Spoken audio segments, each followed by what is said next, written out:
Olá, prezados alunos do curso de Bacharel em Teologia da FAICAD, Faculdade FAICAD.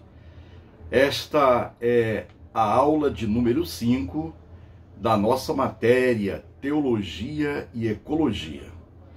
Eu sou o professor Nelson Célio de Mesquita Rocha e quero desejar a vocês uma boa aula, uma boa receptividade. E esta é a nossa aula de número 5 e este é o vídeo 1 da nossa matéria. Hoje nós vamos falar sobre um tema muito importante também dentro do conteúdo do livro em que estamos estudando, o livro básico, texto básico, que disponibilizo para vocês em todas as aulas de forma integral.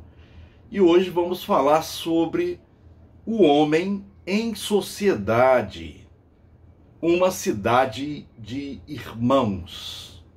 Uma cidade de irmãos. Grave bem estas palavras. O homem em sociedade e uma sociedade de irmãos. Em relação aos primeiros capítulos de Gênesis, do livro de Gênesis, dos começos, acerca da própria criação, constitui-se um grande prejuízo isolar os textos, os capítulos 1 e 2 de Gênesis, isolá-los do contexto global, não só do Antigo Testamento, mas também do Novo Testamento. Levanta-se uma crítica quanto a uma certa linha dogmática. Alguns autores, alguns eruditos, alguns exegetas afirmam que devemos vê-los de forma separados, o capítulo 1, capítulo 2 de Gênesis. Mas a ideia básica, fundamental hoje é que temos que ver os dois textos formando assim uma unidade dentro do próprio contexto bíblico. Essa crítica diz respeito àquilo que se poderá unicamente provar para além do que se propriamente interroga a partir de questões herdadas de uma pobre reflexão teológica, quando se tenta fragmentar, isolar os capítulos 1 e 2 de Gênesis do contexto global. Então, isso é fruto de uma pobre reflexão teológica, não histórica, que corta artificialmente seus objetos de interrogações sobre Deus, o homem, o ser em sociedade, a criação, a salvação, a reconciliação e outros pontos da teologia. Então, certas narrativas, interpretações que querem afirmar que os textos estão repletos de mitos e não são históricos, portanto, negar a própria reflexão teológica, negar a própria história e, enfim, como entender, por exemplo, o plano de Deus, onde o homem está em cena também, onde o homem vive em sociedade, o ser em sociedade, a própria criação, a sua origem, o seu desenvolvimento e destino, a própria salvação, não só do homem, mas de uma forma geral também a própria criação que aguarda a plena revelação dos filhos de Deus, a própria reconciliação e outros pontos da teologia.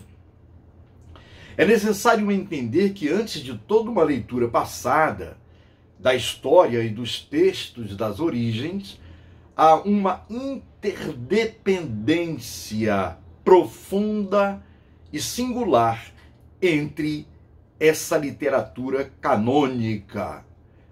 Estou me referindo a literatura veterotestamentária, as primeiras narrativas, o Gênesis 1, Gênesis 2, Gênesis 3, Gênesis 4, depois vem o dilúvio e textos posteriores. Ao ser considerado uma interdependência, os capítulos de Gênesis 1 a 11 constituem uma unidade que se apresenta de alguma maneira como pré-história da humanidade. Assim, não é somente em Gênesis 12, com a vocação de Abraão, que começa realmente a história. A pré-história aparece em Gênesis de 1 a 11 e é tida como noção do prefácio da história que tem início em Gênesis 12. Entenda bem, Gênesis de 1 a 11 é o prefácio da história que tem seu início em Gênesis 12. Principalmente aí o chamado de Abraão, a vocação de Abraão para ser pai de muitas nações, ou uma grande nação, aliás. Entre as outras nações, Abraão seria pai de uma grande nação, como é considerado até o dia de hoje. Muito bem.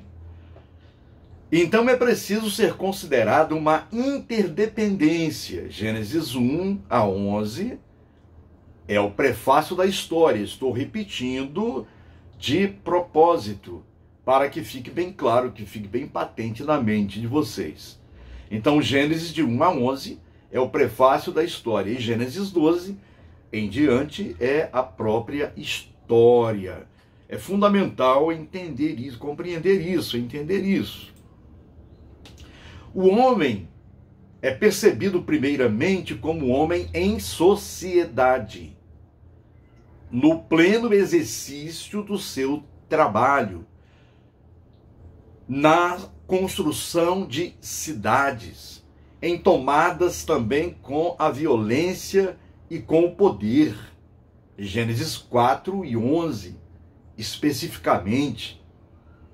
O homem e a criação, eles são marcados pelo dilúvio também. O dilúvio é visto como ruptura e a nova promessa de Deus que restitui aquilo que falta, como superação para uma contínua realização na história. Portanto, o dilúvio é uma ruptura e anuncia também uma restituição, a superação para uma contínua realização na história. Portanto, nada pode ser interrompido dentro dos planos de Deus. O plano de Deus não pode ser interrompido. Aquilo que Deus começou, ele vai concluir, vai levar a termo, vai concluir, porque Deus é soberano, Deus é o Criador dos céus e da terra, o nosso Criador, e nada pode impedir o seu plano.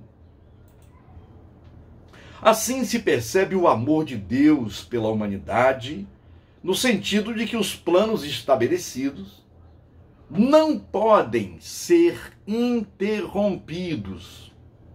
O que Deus iniciou, como já disse, terá de atingir a sua plenitude.